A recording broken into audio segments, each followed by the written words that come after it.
Ladies and gentlemen, you are watching Concert Junkies, Rob and John.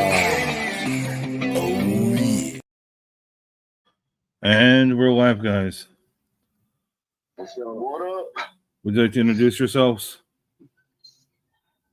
Go this way. I'm Aaron Setliff. I play guitar. I am Tom Fuller. I'm the vocalist for Sacrificial Betryal. I'm Corey Hoffman. I play guitar. So how did you guys all meet?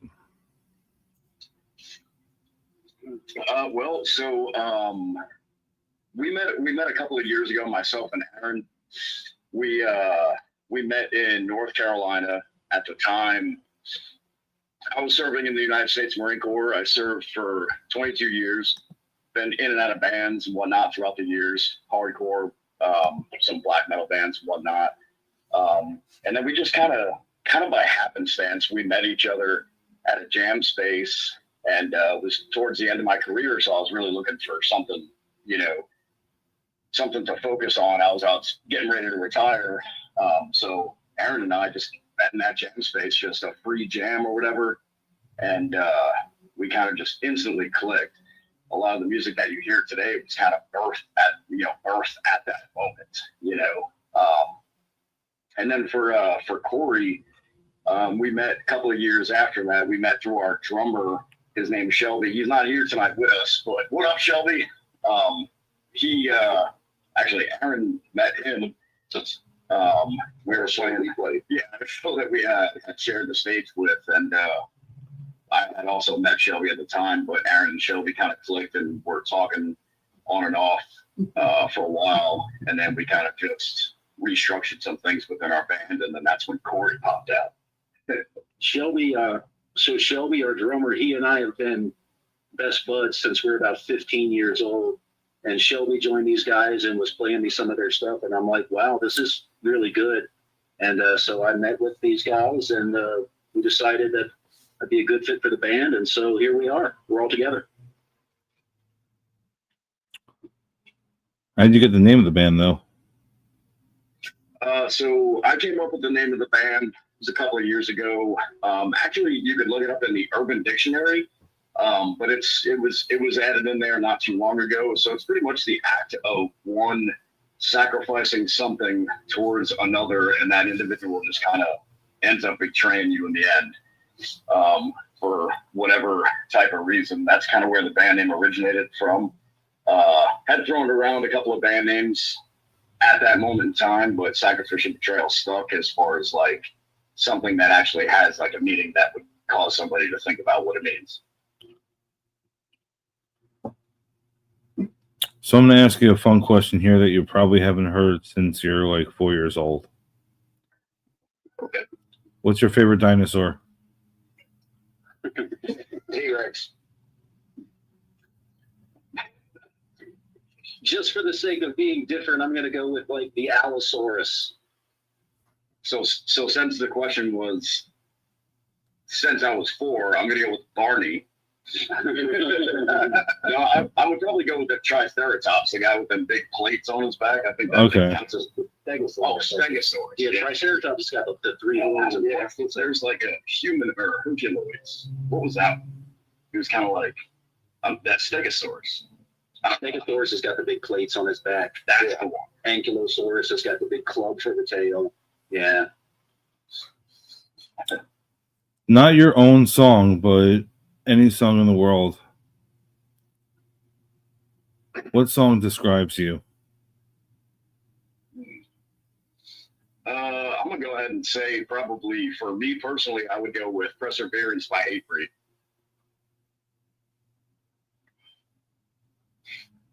And I would personally go with Crush by Propane.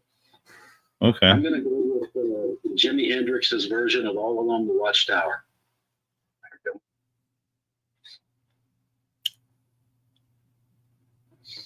Now, if you could pick a song that reminds you of one of your bandmates, what would that be?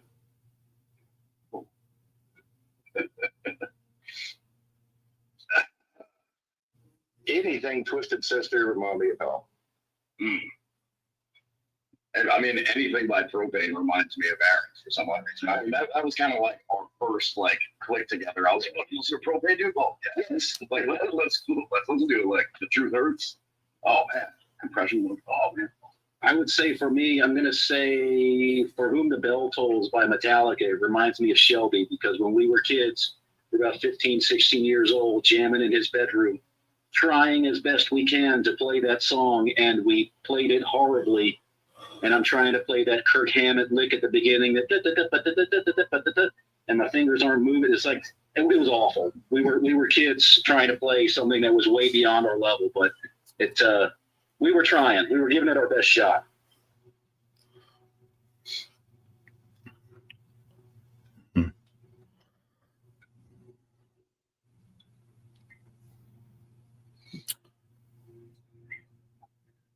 Do you guys play any other instruments that you play?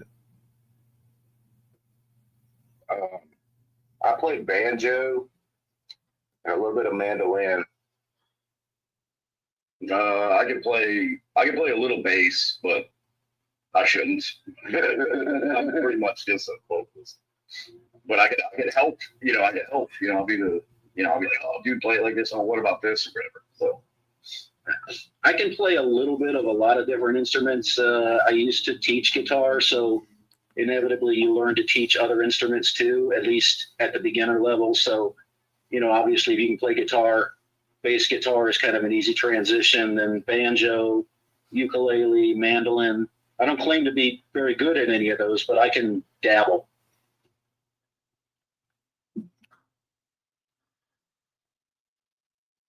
So your new song just came out. Well, you have, I think, 2 new songs that just came out. Yes. Which is your favorite so far? I know they're your babies, but which one more feel? Hit us with a hard one. I'll go ahead and answer first. I'm very partial to Take Risk just because at that point in time it was new to have Shelby and Corey in the band, and that was something that we came up with as a group, and that was our first kind of run at it. But Legacy is, you know what I mean? Like you said, it's like there's a lot of more dynamics than on that song than things that we've done in the past. I'm going to go with Legacy because there's different stuff going on there we've ever tried. Yeah, I'm gonna go with the politician's answer and say that I can neither confirm nor deny that one of them is my favorite. I'll say this, Take Risk to me sort of encapsulates us coming together as a band. It's like a rebirth for the band, and it's us starting to define the sound that we hear amongst ourselves. But Legacy, it shows us growing from that point, so it shows the direction that we're moving. So they both have elements that really do define who we are as a band. Well, going back to Legacy, what do you want to leave as your legacy? So, I mean, as far as a lyrical perspective, what I have done with Take Risk and Legacy and some of the other songs that are on our last EP, a lot of the lyrical content is written for my children. I have 2 boys. They're Jason Jacks. They're 9 and 7 years old. And a lot of that information there, or that advice that can be taken from these songs, is there for them. Like, as I sat down to write Take Risk, and more so on Legacy, there's one of the verses that's in there. I pretty much tell them that on a daily basis. Whether you win or lose, it only matters who you are in the end. I'm always telling them that, and I figured what would be a better way to put that into the music. So my legacy, as far as those dudes, they'll listen to this like, oh, Daddy was in a band, or let's listen to Daddy's stuff tonight or whatever. Let's think about him when they're moved out and they got their own things going on. That's kind of what I was trying to achieve in a lyrical context.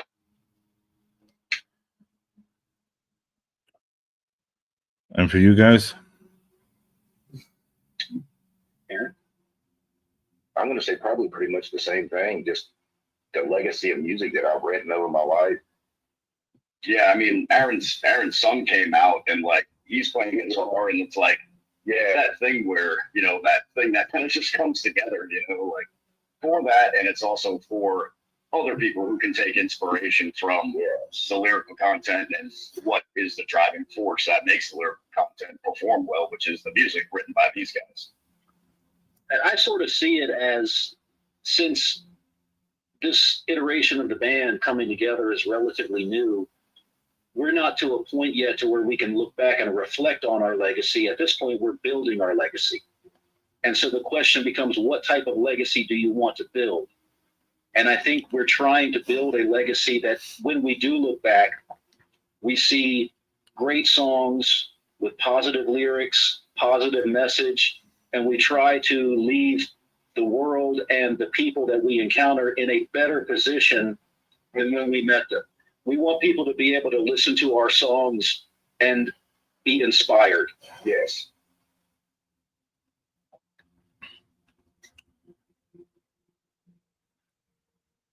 I was going to touch on this subject, but I'm going to because it still a little irks me. When somebody tells you you have a really cool hobby, how does that make you feel? Like they call your band a hobby? Well, I've invested about 40 years of my life into it, so it's well past the hobby stages, I would say. Yeah, I would say in my opinion, I would kind of go with there's a difference between a hobby and a passion. I wouldn't really accept what we do as musicians as a hobby, although there is some people who are musicians and they just want to achieve one or two things, go out, play a local show, come back, so on and so forth.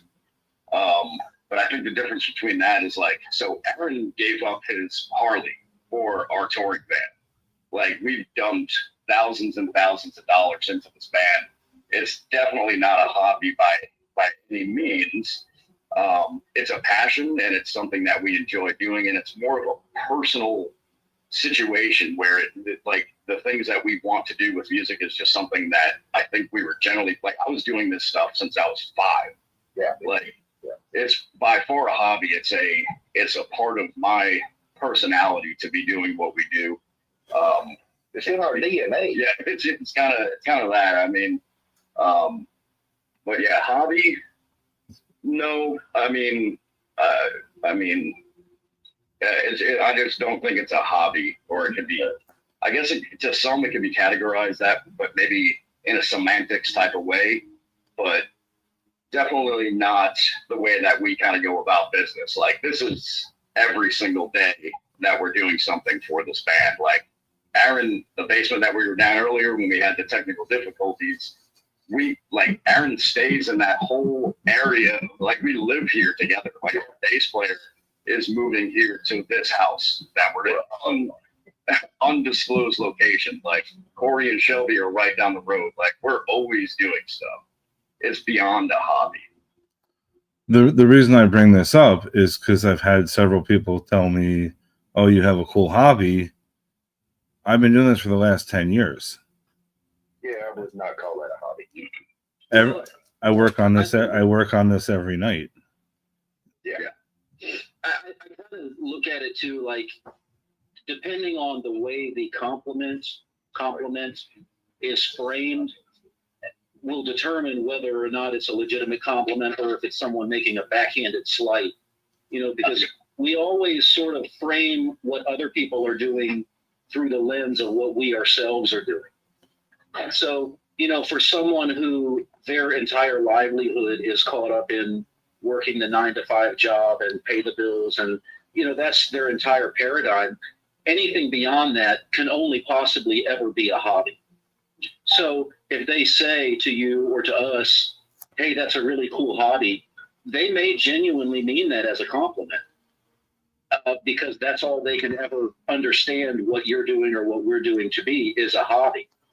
Now, if it's somebody else who has achieved a level of, musical fame, fortune, and success, and they come along and they say, "Yeah, you've got a really cool hobby," that's coming from a completely different place.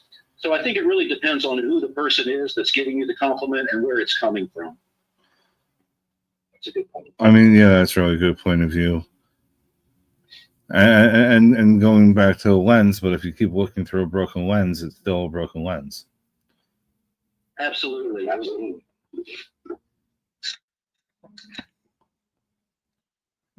Now I'm gonna ask you a fun one here, because why not? If you could pick your own festival, 3-day festival, you could bring your homies, you can bring national, you could bring regional. Who are you gonna bring on tour with you? Or technically a festival, just not. Propane. Yeah, propane's got to be one of them. Our homies in a band called Atheotic. Yeah, those guys would be awesome. That is a really tough one. I don't really have a quick answer. Let me think on that one. You got anything for it? While Tom's thinking, so if I just had my druthers, we're just living in complete fantasy land.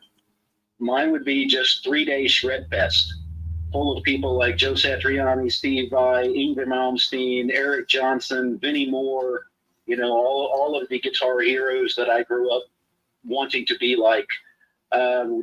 Just hang out with those guys for 3 days and play and watch them play and play together. And yeah, that would be an amazing 3-day event.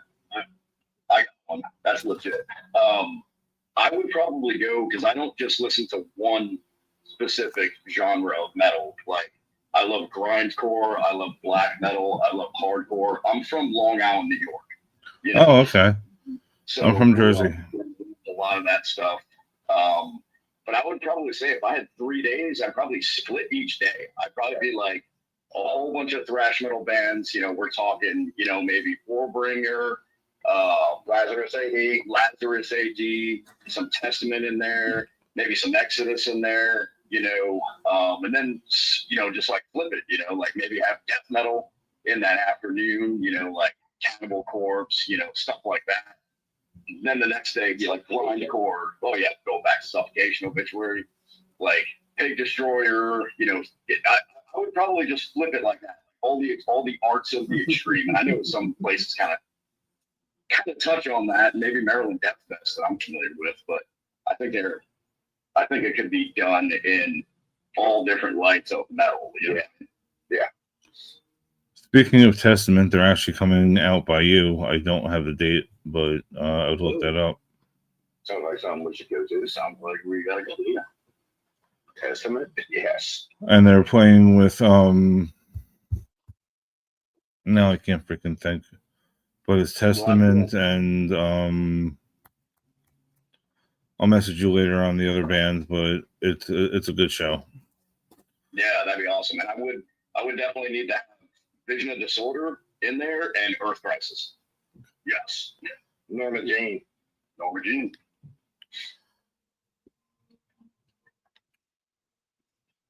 Definitely some Madball. Terror, Madball. That'd be awesome. Which I've seen multiple times. But, yeah. So another tail end of that question. If you could play anywhere in the world, where would you want to play? Japan. Yeah, I would go with just, Europe, Germany, just above, there's like a bunch of lists, like definitely a bunch of that would be really cool. The other one would probably be on one of those rock and roll, metal, cruise ships. I would like to do that, like be on the cruise ship and be able to play. And that would be pretty rad for me, and I'm sure. Oh, of course. I think for me, I would like to do something spectacular, something like Pink Floyd did at the Pyramids, maybe a similar sort of thing at the Roman Colosseum. I could just see the place lit up with cool lights and effects and stuff. That would be pretty neat. Sweet. So when you start writing your music, do you instrumentals first or lyrics, or is it? Yeah, we kind of have a formula. It's kind of, most of the time the music comes first, but Tom's got so many lyrics that he can just be like, oh, I got these words that are pre-written that'll go perfect with that. Yeah, I think it generally varies. There's kind of a certain lyrical cadence that is kind of there, but Aaron and I have been doing this for a while, and Corey has that way of just coming in and yeah, it's a really good formula that we had for these last two songs, Take Risk and Legacy. It was kind of like that just kind of came about, just Aaron with a guitar, Corey with a guitar, Brandon came in, and everybody's kind of flipping ideas back and forth and riffs and things like that. Well, I'm usually there, so I'm kind of like, can you keep this pace? Because I feel a cadence with like a finale to the cadence. You know what I mean? Like the old thing, is to take risk, so, and then, so it's kind of like when I'm there, I'm kind of being like, oh yeah, dude, but let that riff breathe a little bit more. And Shelby, our drummer, he has a way of just switching to a hi-hat on like, or a cymbal or whatever on like, kind of like the same drum beat, but it forces me to change inflection as far as the vocal go, or changing an octave or something like that. That's kind of like, it's just a way that we can, like a formula that just like worked for us. But primarily after everything was kind of like said and done, I just know that the vocals, I'm going to be fine, like complimenting that music in the best way that I can. And then I just sit down and kind of peel it back. And, there's other methods that I've used in the past, which is just kind of screaming along in a certain pace. And then I'll just kind of take those scream alongs gibberish and transfer it to lyrical content. You know what I mean?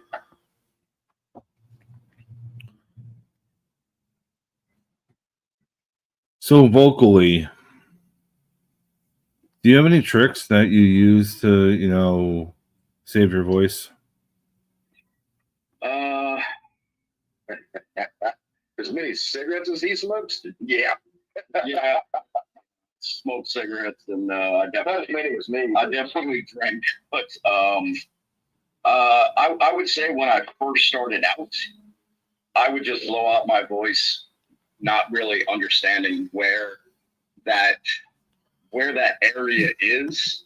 But like cover songs never helped me. That's just me. It was finding the right techniques. What really? I guess like I used to, when I first started, I'd put my leg up to try and force onto my diaphragm. I try and just do that. I would just do gibberish, like just off the top of my head within a pace, not just screaming nonsense for whatever reason. But I would just kind of do gibberish, like whoa, do that, whoa, do that, and then try and find where that level is vocally that would not harm my voice. That was one of the things that I had done.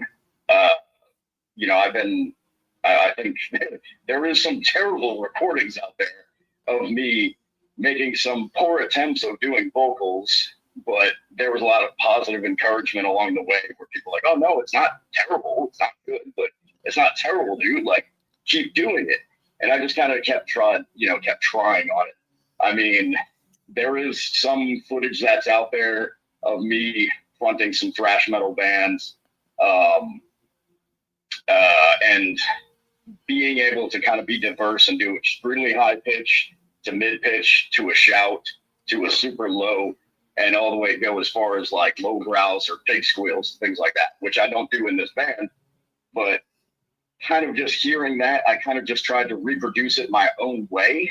And I don't really have to do a lot of effort when I'm doing the vocals, and I can be super loud with that projection and focusing on it being here in my chest. One of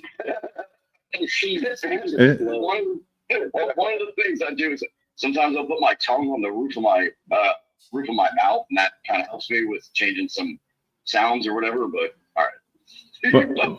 But is there a vocal range that you wouldn't try to attempt? Probably something like Grim Reaper, or like Quiet Riot, but Phil Anselmo and Cowboy Chanel. Phil Anselmo and Cowboy Chanel. Yeah, there's some kind of no-nos for me where I can't get to that. However, when that movie Rockstar came out, remember that with Mark Wahlberg, where he's like, "Step and shine." Like, I've attempted those things before, but there's never been a need nor a desire for me to do that vocal style. Like, I am, Except in the shower. except picking up the soap. For I would just, my style is hardcore and, with some touches of, little death metal, but I focus on being very coherent and understandable. Not, like, what do you say? What do you say? So, or you need a lyric sheet to figure out what I'm saying. I think if somebody listens to Take Risk about 4 or 5 times, they'll be able to understand exactly what I'm saying. But do you think you'll ever have a song that has cleans in it? So there's a portion in Legacy where I dabbled into that, and that was based off of Corey's guitar riff, which was an enhancement maybe 2 weeks before we kind of finalized the song. He had finalized that riff and that portion of the song, which came from another riff that Aaron had kind of burst. And then me hearing it back, I was like, this calls for a vocal pitch and a vocal style that I have not done in that length. But there's, like, if you listen to Pathbreaker, there's some of that stuff where it kind of expands that, just not, whatever. And there's a little bit more dynamic there. But there is a portion of it on Legacy. And some of the guys who have known me in the past heard Legacy and they're like, "Whoa, dude, like, that sounds cool, dude. I haven't heard you do that." I was like, I can do that. I just don't. So maybe more in the future. Yeah, maybe more in the future. Absolutely. To kind of expand on that. You know what I mean? And now we got Brandon doing backup vocals and Aaron's doing backup vocals. So it's awesome. I'm really screaming in the way. Well, that points back to something that I was saying earlier about how Legacy represents the direction that we're moving into as a band, because I came up with this sort of a guitar lead to go over top of Aaron's riff, and it's more or less, kind of slow and methodical, and then there's a couple of licks in there, some, not quite fireworks, but interesting licks. And then Tom came in with a vocal melody, and he's basically running parallel to what I'm doing on the guitar. And it's really cool that, we're sort of doing this together. Yeah. And then there's some kind of fireworks type licks, one in the middle, one at the end. But it's a change from Take Risk, and like I said, it just shows some of our development as a unit, as a band.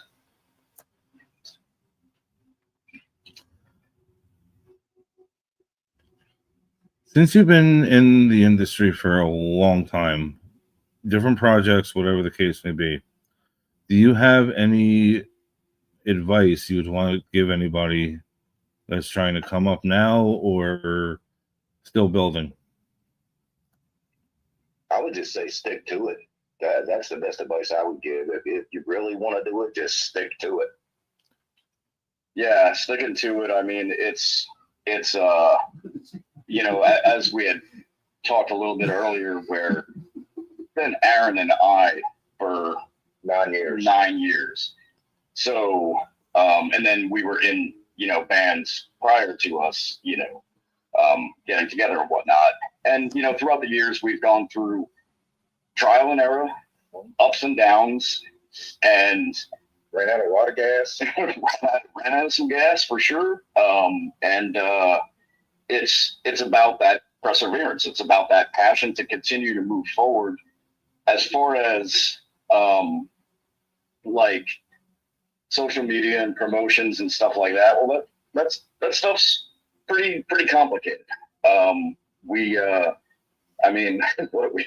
taking social media classes now, like trying to figure out like how to get our music out there and heard. But we've gone through the times where we focused on quantity shows getting out there, and then we've shifted over to just quality only, not trying to spread ourselves thin, and just fully being prepared. I mean, it's all about the product at the end of the day. And if that product starts, gaining ground, then make your adjustments when you need to. Yeah. But yeah, I mean, What's working for us? that's it. Absolutely. It's been working for us. I would say, if I could give one piece of advice, it's the piece of advice that we are doing our best to follow right now. You have to be able to change with the times. And the three of us here are old enough to remember when there was no social media and people still bought CDs and cassettes and those type of things. Cassettes. And now things have changed, and given the prevalence of social media in everybody's lives, you have to tailor your approach to that.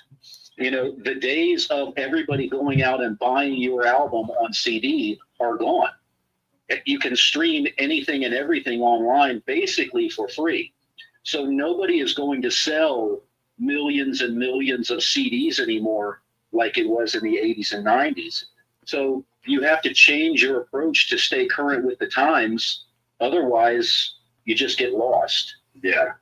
I would go with maybe that, with maybe a little dabble of, I mean, like, we do have the CDs, we do have the cassettes.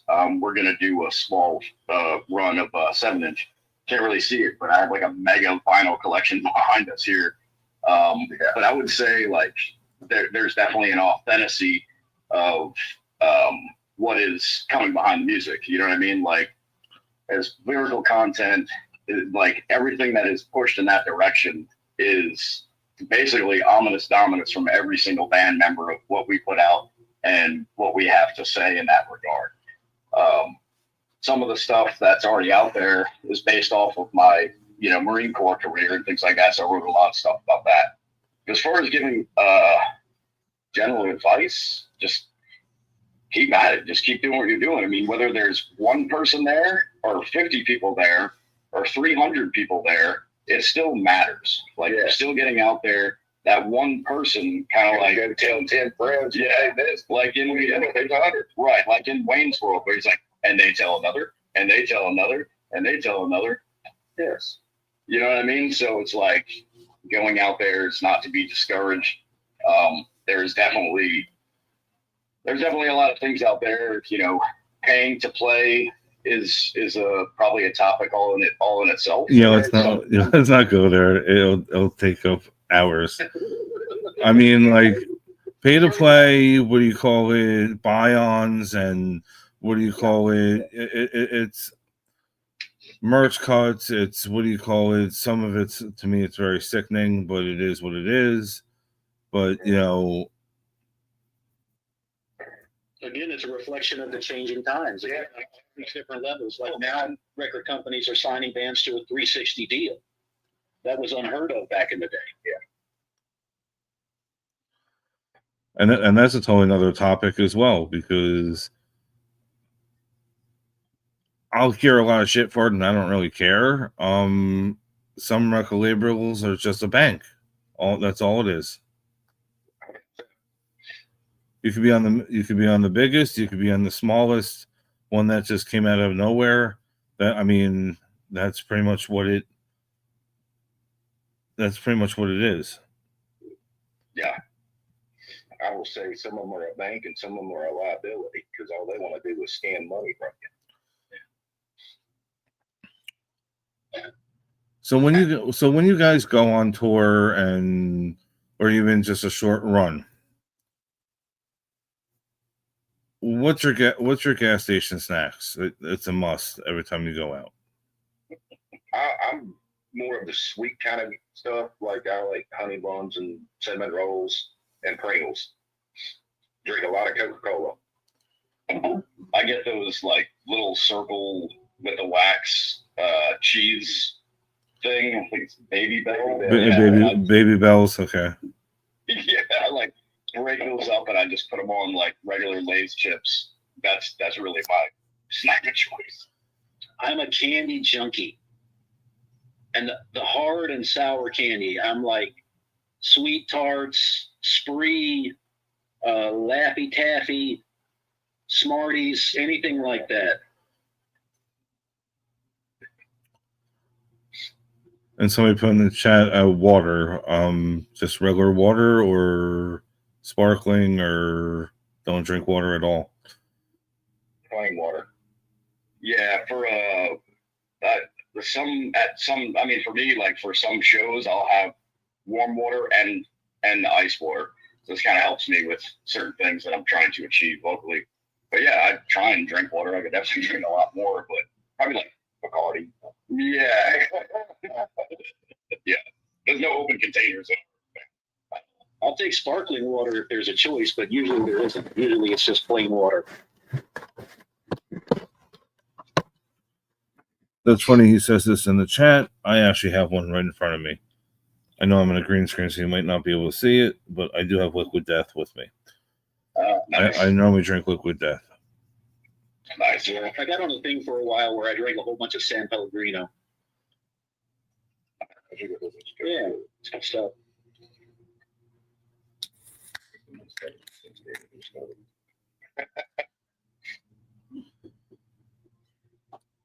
So are you guys going to any shows just to support other people this year? Oh yeah. I'm going to. I personally have gone to several like local shows around the Richmond, Virginia area, and I've gone and seen like Disturbed and Wage War. Some bands like that. I try to go to a ton of shows, as many as I can. This year, I've kind of tapered that back simply because I don't want to buy tickets to a bunch of shows and then we have shows, and thus it creates, conflicting dates and stuff. But I love going to shows. It's inspiring. I love to see the lights and the effects because, my mind is always thinking about stage performance, stage presentation, all of those sort of things. So for me, going to shows, it's not only about going to support the bands, but it's also a learning experience every time. Mm-hmm.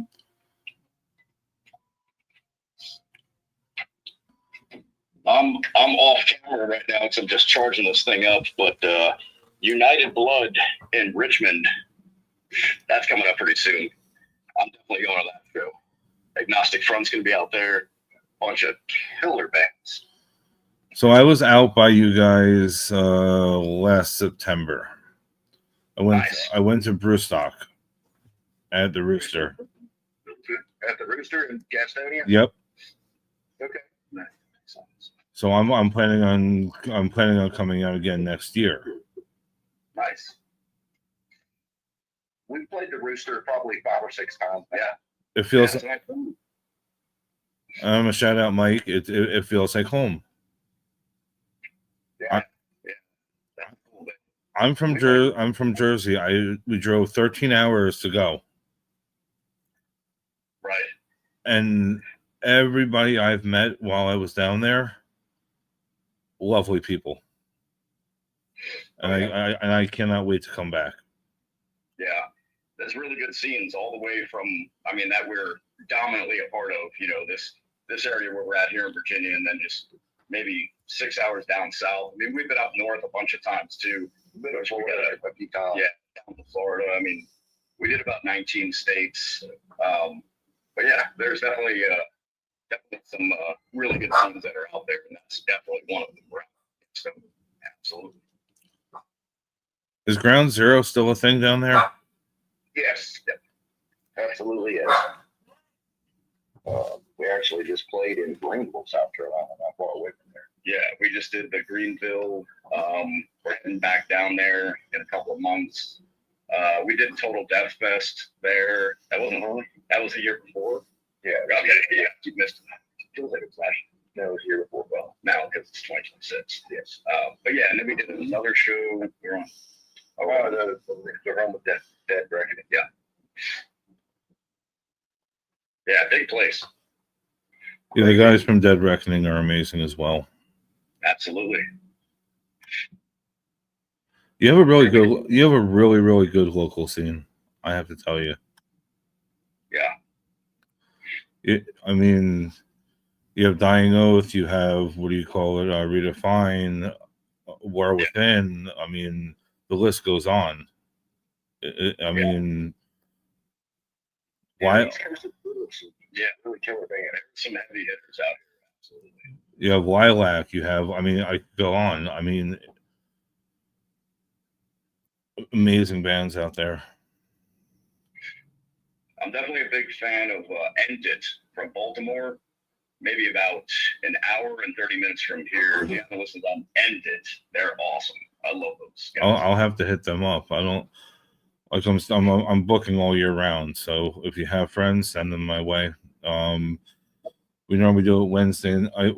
I normally do it Wednesday night, 7 p.m. Eastern, and then if I have to, if I have a weekend off, but pretty much any day of the week if I'm off. That's just a hobby. Yeah, just a hobby, guys. Not another plus 80-hour job on top of it, but you know, like after we're done, I'm going to be working on more videos, and the only shows I know I have that I'm going to be in person is in May. And February 21st, I will be in New Brunswick, New Jersey. The Melody Reunion. It's, what do you call it? Matt Pinfield from MTV and a few others are going to be DJing that night. Wow. So I'll be out there hanging out with them. But except for that, I have.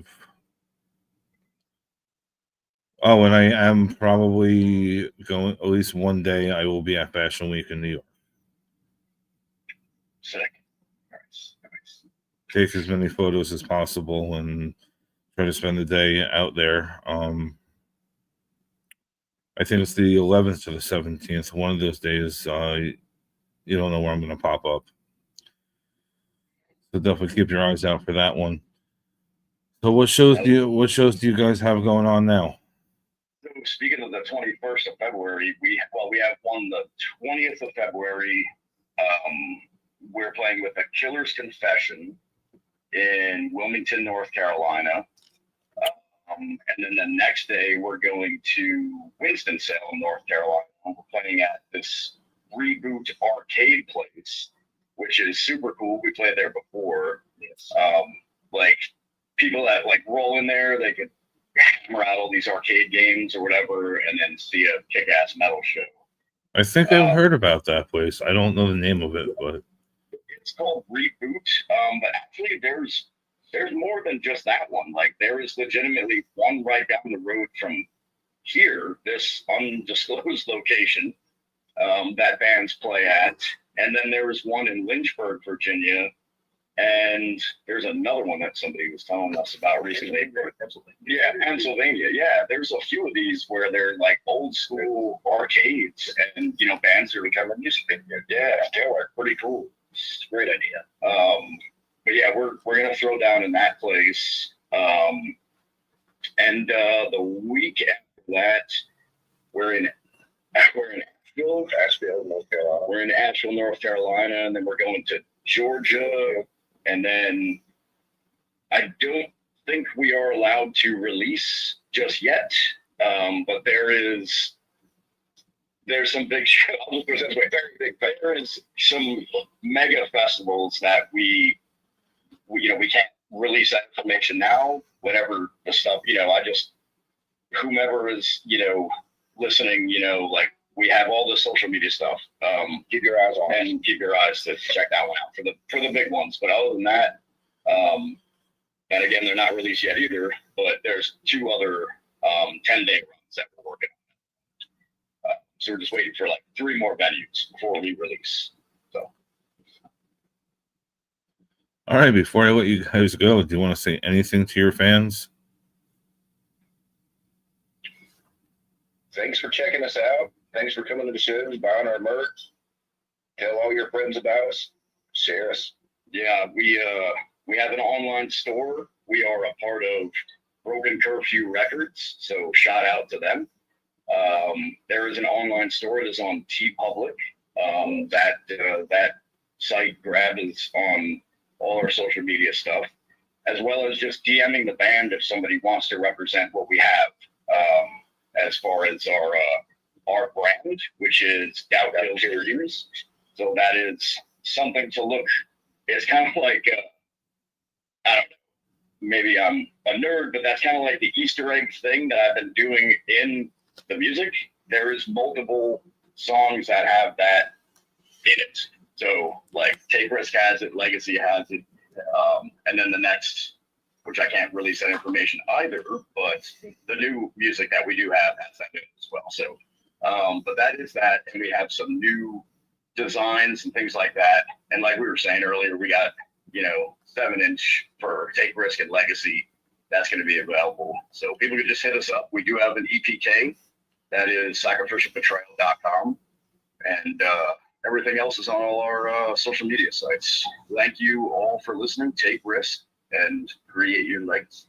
Yeah, and I would just say to our fans, thank you. We appreciate you. Come out and see us. Follow us on Spotify. Follow us on Instagram, Facebook. And when you get a chance, come out and see us and come and say hello. Come and talk to us. Shake hands with us. Let us, get to know you.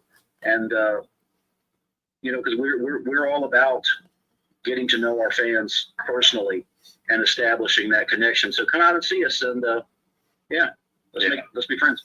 We always got free stuff to give out anytime that we play.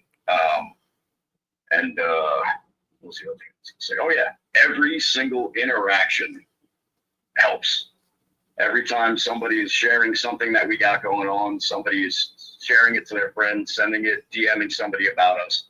Every little bit of that helps 1,000% more than anybody may think. Yeah, we are watching you, so you could get something for that. Yes, we do that. We want, like our top fans usually get a shirt at the end of the month. Come see us, bring all your friends, and tell all your friends about us. Come say hi.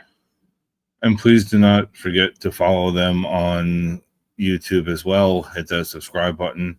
And if you're not subscribed to me, I don't know what you're waiting on. Also, I have a couple episodes on Podbean as well. I'm probably going to be more working on that in the year. This year, there's about 4 on there. You can follow myself on Facebook, Concert Junkies Rob, YouTube, Concert Junkie Rob and John, and Twitch is Concert Junkie. No, Twitch is just Concert Rob because they wouldn't let me finish what I was saying. Also, I'm on Cameo. You can follow me there too. And if you need a season's greetings or tell somebody off, I will gladly do that for you for a small fee. I want to thank you guys for coming on. I know the technical difficulties were a little headache, but we figured it out. And I will see everybody next week, 7 o'clock Eastern. Just keep your eyes out who's coming on next.